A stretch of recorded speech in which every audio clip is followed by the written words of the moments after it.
One thing is pretty apparent that Mr. Modi is sending out a message to the people of this country that there will always be those who will be first among equals, and that Mr. Sanjay Mishra is the blue-eyed boy of the Modi government is pretty apparent. Mr. Modi even followed in Gujarat. So the elevation of Mr. Mishra to the PM Advisory Council, good luck, because India's economy could do with some kind of a transformative vitamins or a booster shot.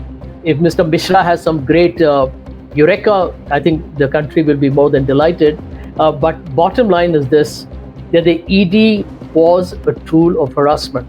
And I think it's a little shocking that you have a situation today where an officer under whose watch the ED had the perception, Mr. Mishra is free to deny it, but where the ED's perception has been that it has become the watchdog of the government to only become a hound and literally bully, intimidate, threaten, and jail and arrest anybody from the opposition who the government finds inconvenient. The fact that he's got a sinecure and today he's going to be in a pretty high-profile position is a manifestation of the way this government thinks, this government works, and as you rightly mentioned at the beginning, the government will reward those who they believe have fulfilled their larger political agenda. We are witnessing in India the theater of the absurd. This is supposed to be a great democracy. In modern times, when you have social media, you have television, you have YouTube podcasters, and even if the government tries to be very opaque and not let the bad news come out, the truth is that people today, thanks to social media, they're empowered to at least know what's going on. And I feel that it takes some degree of audacity or shamelessness or brazenness or a sheer, that thick skin of a rhinoceros that says, I don't care at all. The message I think Mr. Modi's government is essentially sending through many things that it says and does over the last 10 years is that we don't care, because once we win an election, we believe it's the mandate for us from the people of India to do exactly what we want. Hello and a warm welcome to HW News Network, your one-stop show, truth be told, for some engaging and thought-provoking conversations.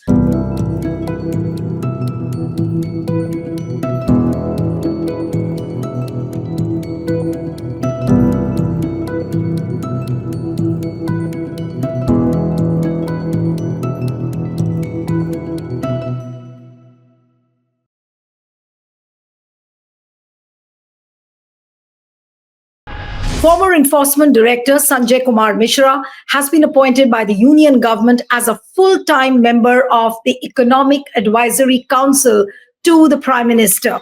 Now, Mishra, who's served as the Enforcement Director Chief till September 15th, 2023, after the Supreme Court curtailed his extended tenure following petitions filed against multiple extensions granted to him by the government. Now, what are the questions which are being asked today? Has Sanjay Mishra been rewarded for the manner in which he targeted the opposition leaders? Is this an open admission, or rather an evidence of the fact how Modi government is using the ED chiefs to as a political weapon against the opposition? Joining me now is author, political commentator, Sanjay Jha joins us this evening. Thank you so much, Sanjay, for joining. And it's wonderful to have you on a program. And this story which is breaking, that Sanjay Mishra has been appointed as a full-time member of the Economic Advisory Council to the Prime Minister's office. How would you really see this development politically?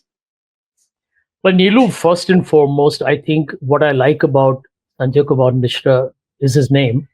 And to that extent, I believe that anyone who is called Sanjay, I should normally have an affinity for that person. But jokes aside, I feel that one thing is pretty apparent, that Mr. Modi is sending out a message to the people of this country that there will always be those who will be first among equals, and that Mr. Sanjay Mishra is the blue-eyed boy of the Modi government is pretty apparent. You'll remember that when the Supreme Court intervened on the extensions that he was getting in terms of his appointment as the director of the CBI, you are aware that the government actually brought in an ordinance. I mean, these were extraordinary developments, right? There's a reason why the tenure was capped, because you don't want a vested interest, or you don't want a certain organized clique to emerge within a very important organization to take on corruption and money laundering. And it's meant to be an independent, autonomous body. But here you had a political dispensation that was blatantly sending out a message that amongst all the officers in this country, they had this remarkable faith in one man. Now, I haven't done the appraisal of Mr. Mishra, so I have no idea in terms of what his real achievements or accomplishments are. But what is there in the public domain is very disconcerting. And the very fact that Mr. Modi's government actually brought in a bill in parliament to carry on by giving that extraordinary 5-year period under conditional circumstances to the ED and CBI head, that sent you a message that he was going to be the first among equals. And that's exactly what you're seeing being playing out right now. Sanjay, do you think that today the message which has gone out to the other ED officers, no matter how many times they've been lambasted by the court, that what they are doing is not right, they are breaching their powers, they are breaching their limits, but by the appointment of Sanjay Mishra to the Prime Minister's Economic Advisory Council, what do you think the message has gone down with the other ED officials? Will they improve their conduct? Will they do some introspection? Or now is this a reason enough for them to treat this as an incentive that the more you harass and target and trouble the opposition leaders on the directions of the central government, the bigger rewards you might get?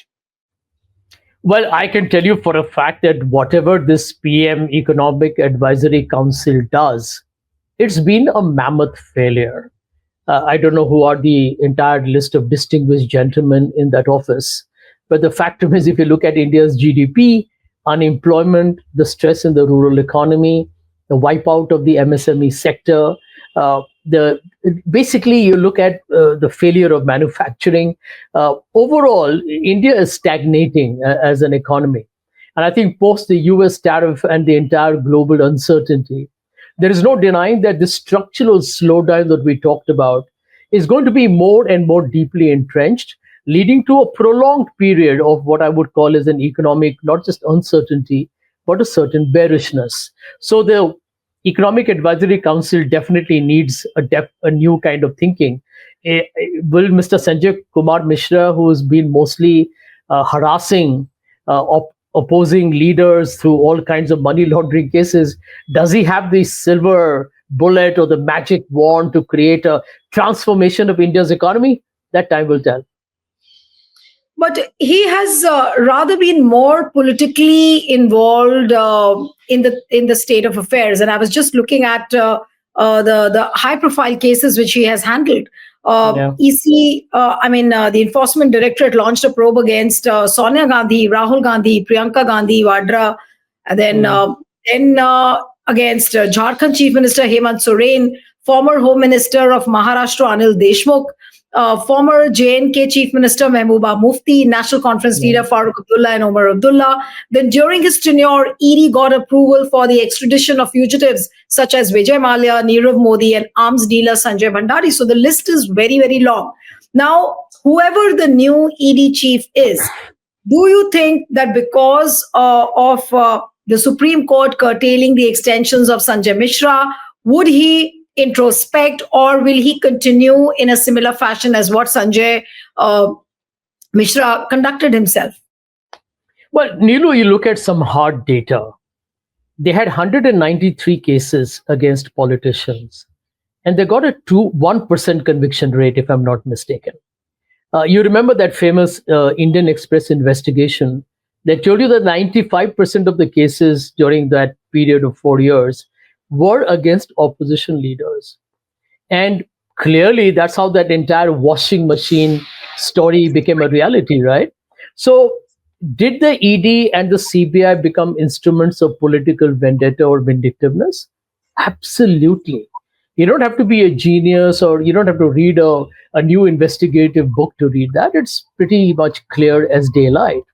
Now, if institutions of democracy, which are meant to actually curb money laundering and corruption, become levers in the hands of political warlords, then a democracy is under serious danger.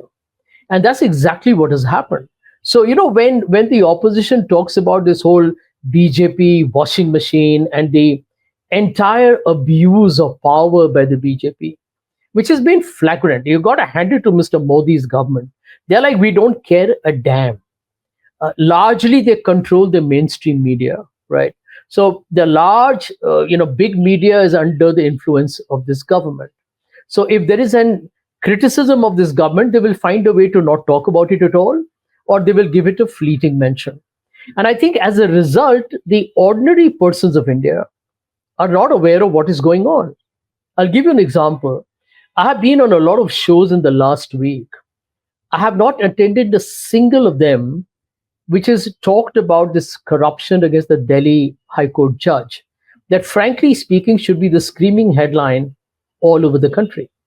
It tells you openly that this is an alleged case of a serious corruption charge against a senior judge.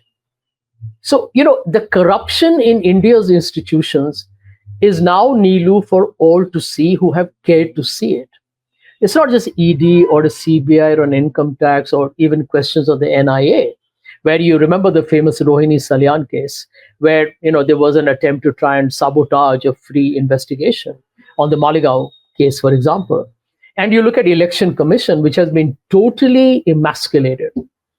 I mean, the Election Commission is a puppet in the hands of this government.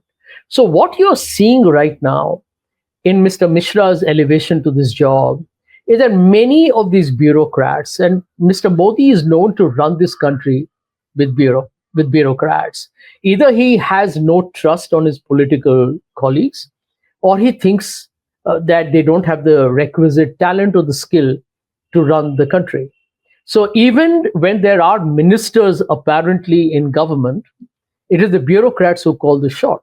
I mean, that is the general perception of those who know this government well. And that, in fact, was the model that Mr. Modi even followed in Gujarat. So the elevation of Mr. Mishra to the PM Advisory Council, good luck, because India's economy could do with some kind of a transformative vitamins or a booster shot.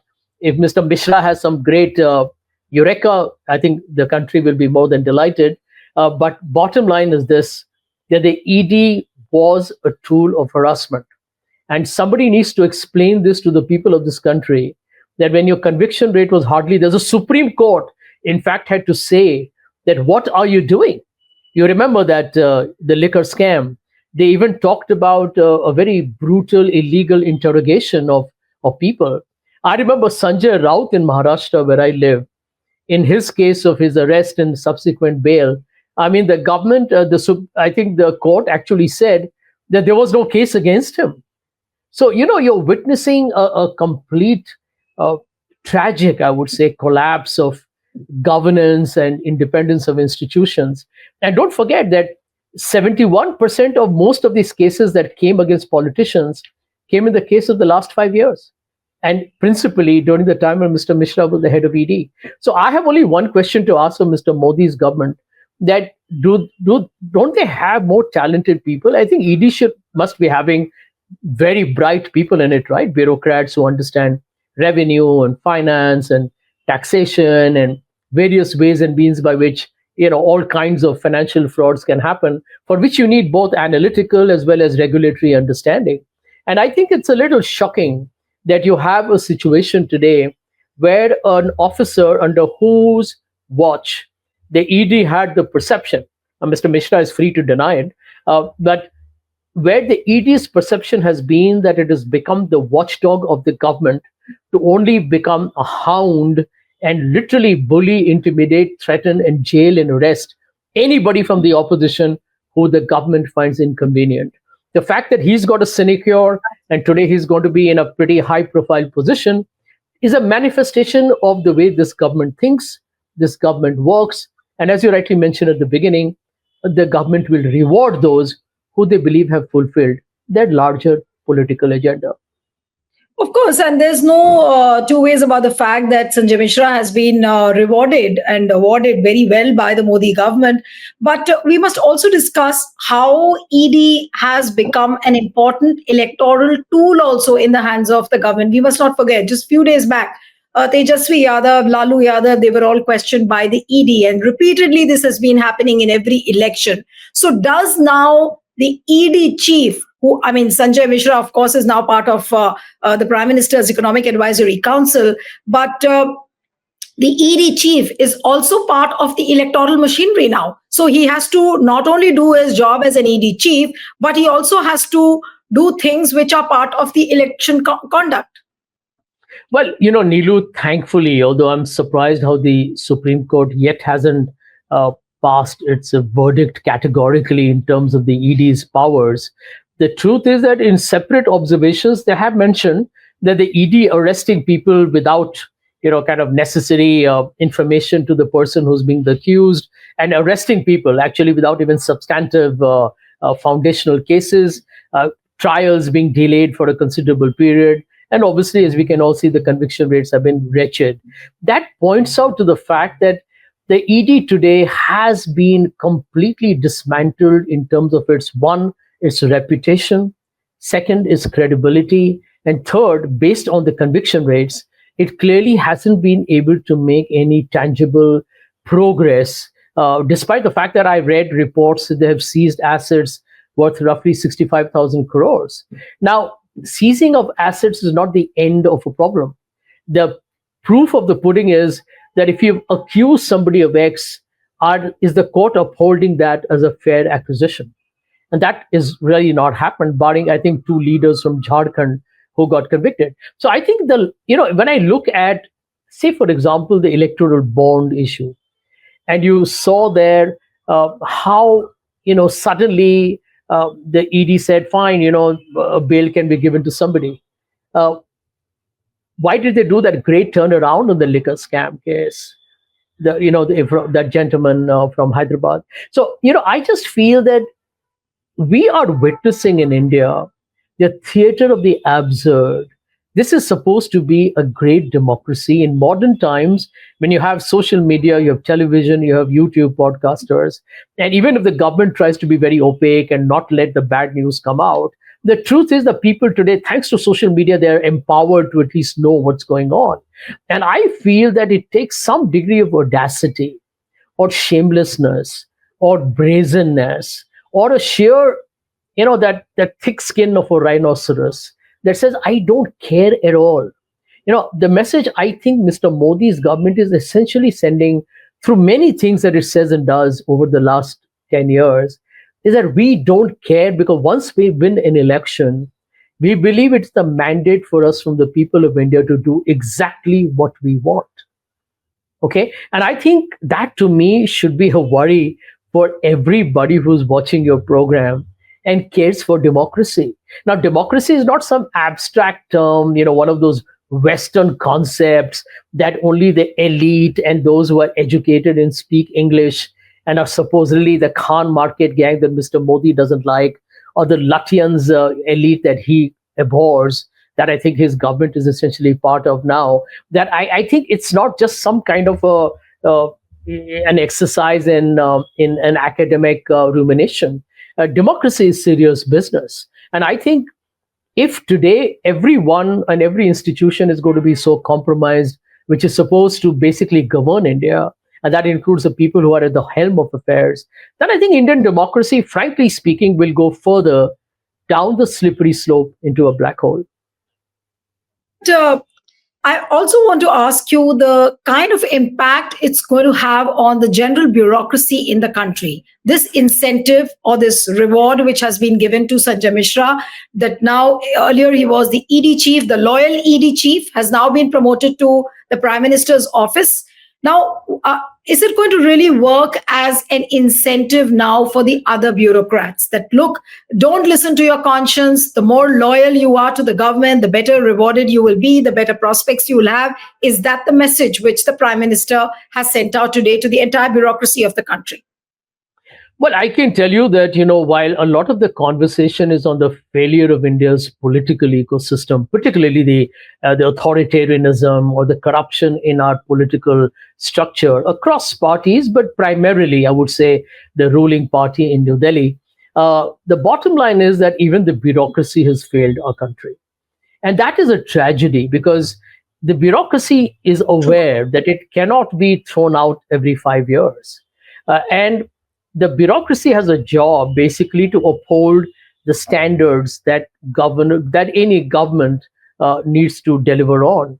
For example, there are rule books, there are policies, there are procedures, there is a due diligence, and there is all kinds of constitutional and democratic obligations. And the bureaucracy, unfortunately, has turned out to be extremely spineless under Mr. Modi's government. I can tell you, for example, during the UPA time, it was the bureaucracy that actually brought down the UPA. If you look at it in detail, and I always felt that the tragedy is that even within the bureaucracy, I'm sure there are people who are deeply perturbed by the way the last 10 years have gone, but they may be a little paranoid or scared to express themselves because a political system is very powerful and they can really hound you out or harass you and intimidate you. And bureaucrats are not as well paid as the private sector is, and everyone looks for a nice peaceful life after retirement. So I think many people have chosen to be quiet in the bureaucracy, and there are others who are more ambitious, who are more opportunistic, and who probably see, hey, listen, I mean, why not kind of take advantage of the situation? And if the political masters want a few favors, and we have to just kind of harass a few innocent people or a Rahul Gandhi and make him go through an interrogation, let's do it. And I think that, in a great number of ways, is India's tragedy. That it's not just the politicians who I think have been a disaster for the country. And I say, despite the fact that I'm in politics myself, the truth is India's bureaucracy has failed India. And when these two elements fail simultaneously, Nilo, then I think I feel sorry for the Indian citizen. If you look at the police in this country, election commission, the income tax, the ED, the CBI, the election commission, you can keep adding to this list.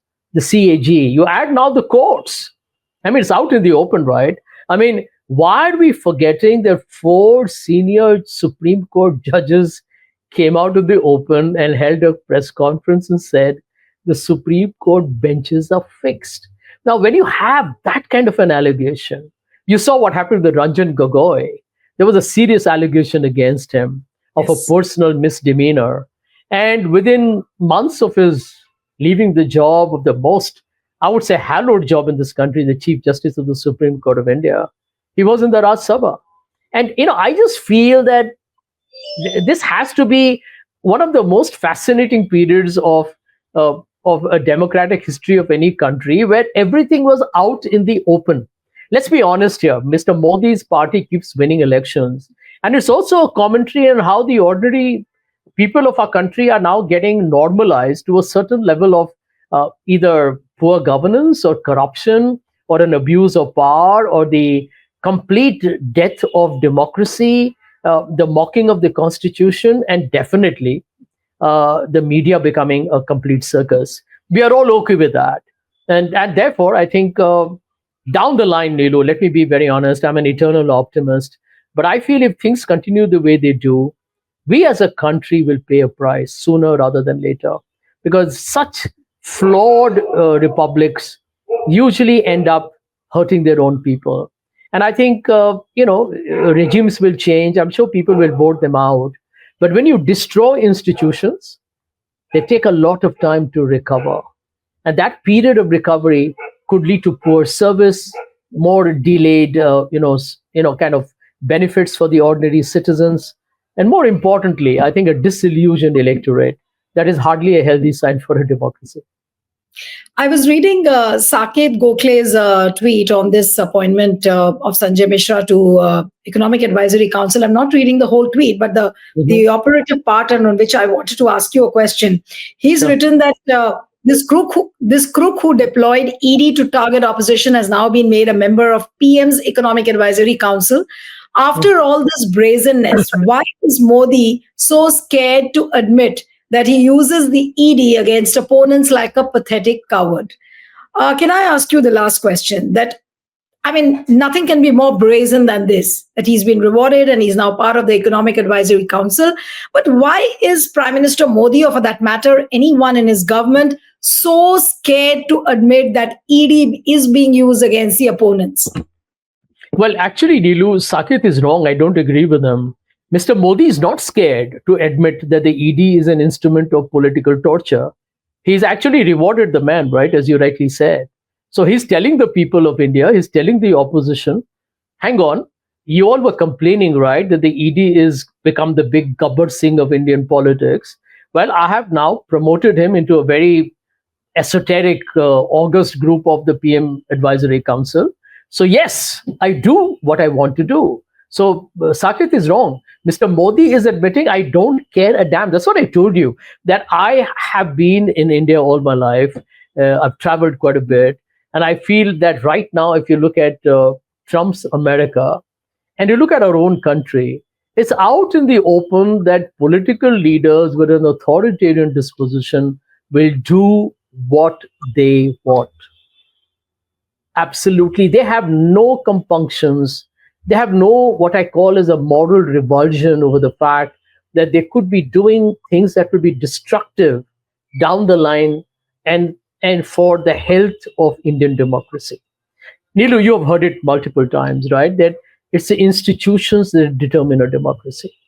Just think hypothetically, if the media was free today, if, for example, many TV channels that hold these 9 o'clock and 8 o'clock and 10 o'clock programs lambasting the opposition instead of questioning the government were independent, if the income tax was independent, if the ED was totally free to do what it wants to do, if there was no washing machine culture, if the CBI was okay to do exactly what was as per law without listening to the whims of a political leader, if the election commission cared for what the opposition says are serious issues of voter list or the EVM, if the judiciary was indeed looking at not the popular will of the people, but followed the law, Mr. Modi's government would not have been in power. And I think you and I would have been talking very freely about the fact that, yes, India has problems, but there is no problem with India's democracy. We'll figure out what's the right way forward. And I think that, to me, is the tragedy of India. Let me end by telling you one thing that has been so normalized. You know, I'm a big critic of Donald Trump. I think he's going to destroy the global order. He already has done it. By the time his tenure ends, we will look like a different universe altogether. But give him credit for one thing. He does his ridiculous executive orders and his diplomacy with Zelensky on live streaming and makes a complete, shall we say, mockery of, global negotiations. But he does it at least in front of the media. Now, you can mock him, you can do what you like, but the world knows what he's up to. Now, it's not correct that you should do everything in front of the media, but at least there is 100% transparency about what he's doing and saying, or he's tweeting, even if it's something outrageous, obtuse, and downright stupid. Which brings me to the point. In India, have you noticed? We are so reconciled to the fact that the Prime Minister of the world's largest democracy does not believe in holding a press conference where he will take questions from independent media on anything under the sun and answer it himself. The one time he tried doing that in the White House, I don't want to even comment as to how pathetic and how it backfired on him. So I don't see Mr. Modi ever holding a press conference. And today, if you'd say that, in a TV channel debate, saying that, you're critical of Mr. Modi for not holding even a single press conference in 11 years. He's a prime minister. He should be holding one every 3 months, if not every month. All right? Taking questions, the hardest questions, whether it's Gujarat riots or whether it's demonetization, whether it's Adani, whether it's fake encounters killing, whether it's about unemployment figures, you should take any question that comes your way. But he will do multiple choreographed interviews. but not a single press conference. And have you realized we are all normalized? It's okay. It's all right. No problem. And Absolutely. that to me is why citizens are equally participative in the destruction of a democracy. Absolutely. And after Sanjay Mishra's trapeze, if I may say, at the ED, now all eyes would be on whether he can do anything drastic as a full-time member of the Prime Minister's Economic Advisory Council. We'll have to wait and watch. Thank you so much, Sanjay. Always a pleasure having you on the program. Thank you. Thank you. Thank you. Thank you.